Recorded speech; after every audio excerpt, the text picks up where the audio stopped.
2022, and I'm doing something that I just feel like I'm drawn to. Something's pulling me this direction. Um, it's about 3 o'clock in the morning. I took a long nap today. A lot to think about. What's going on is that what happened towards the end of June 2021, nobody could ever prepare for something like that. No man could ever be in a relationship with a woman and really see what was to come and how it happened and how many people he lost because of it. But let's just say that I went through that, and I was forced to make a choice. One of the hardest choices I've ever made in my life. I chose to separate from the woman that I would have died for. She was everything to me.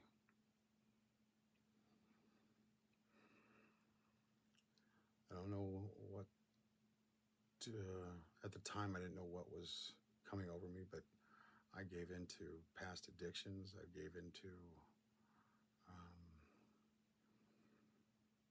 anger.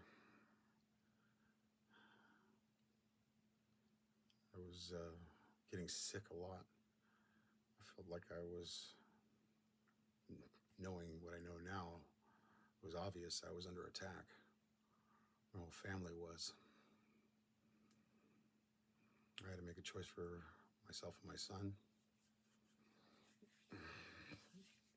I got us out of that situation.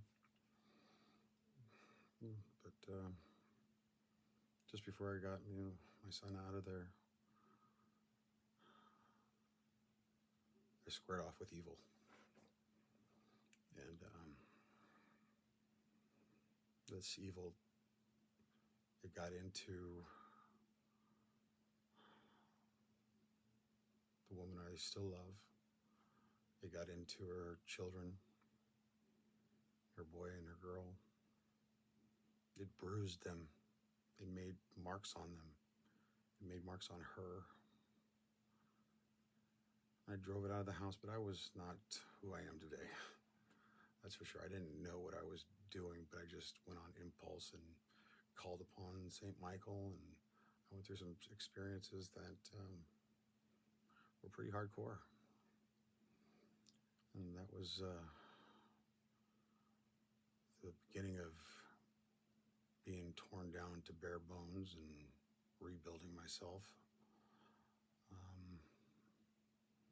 And boy, was I tore down to just nothing. I was just lost.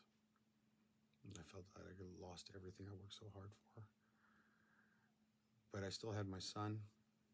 I knew I had to keep on fighting when I wanted to give up.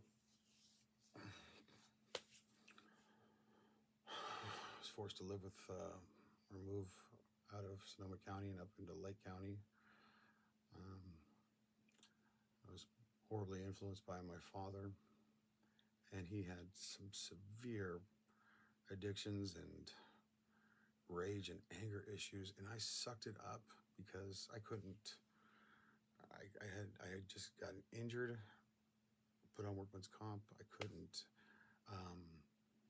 even fill out an application on my laptop because it kept on glitching, and my phone was not acting right, and I found out that I was under cyber attacks, and I couldn't obtain any benefits when I had paid into disability for years.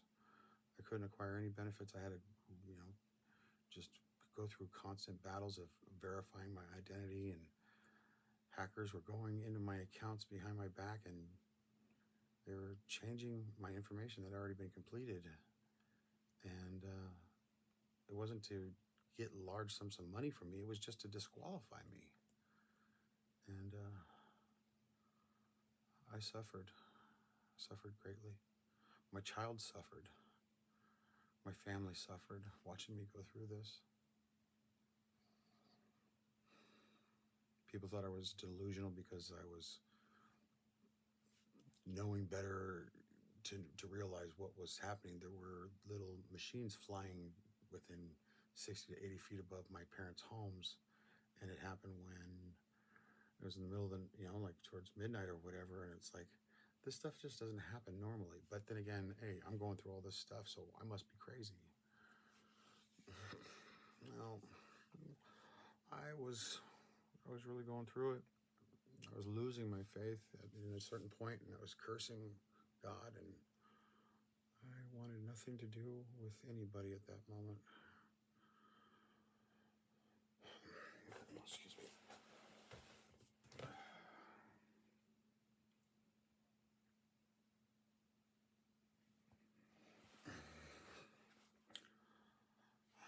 Nothing worked for me, and I was allowing my father to manipulate me and be verbally just hostile and abusive.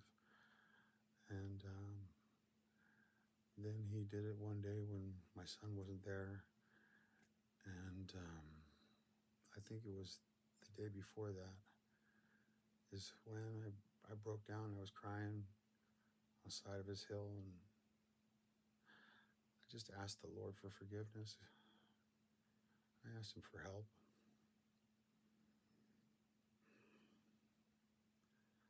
The next morning, my father and I got into a big fight. Police got involved. My father lunged at me, both hands up like this and towards my upper area. I saw the whites in his eyes and just rage behind him. Nobody should ever have to go through that when you didn't really have it coming in the first place. But something wasn't all there in him. So I put him on the ground.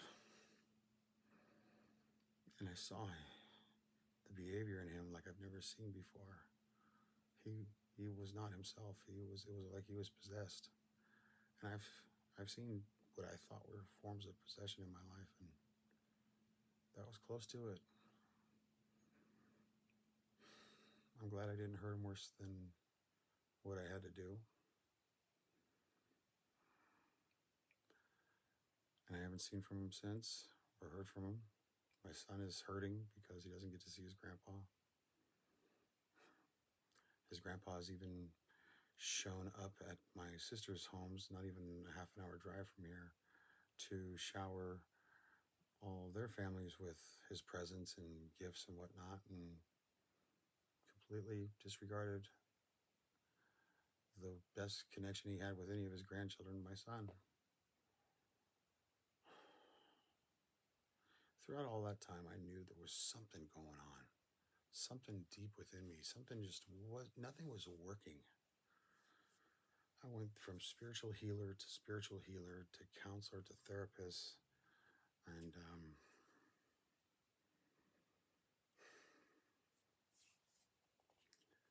I even saw a hypnotist, and the hypnotist, that helped a little bit. I was able to really focus on some childhood PTSD problems and just kind of unwrapped myself like a mummy. Everything, took all the bandages and a big ball and threw it into the sun, and where it burned away. That helped. But there was still something attacking me, something was going on. So now a former colleague of mine, he told me about his roommate. And he invited me down to the Bay Area where I met this guy. Immediately, me being who I am, I'm going to just start talking to people because that's just what I do. Well, this guy said, no, don't tell me anything. And he was known as a shaman. And he showed me what he does. And then he saw my reactions to what he does, and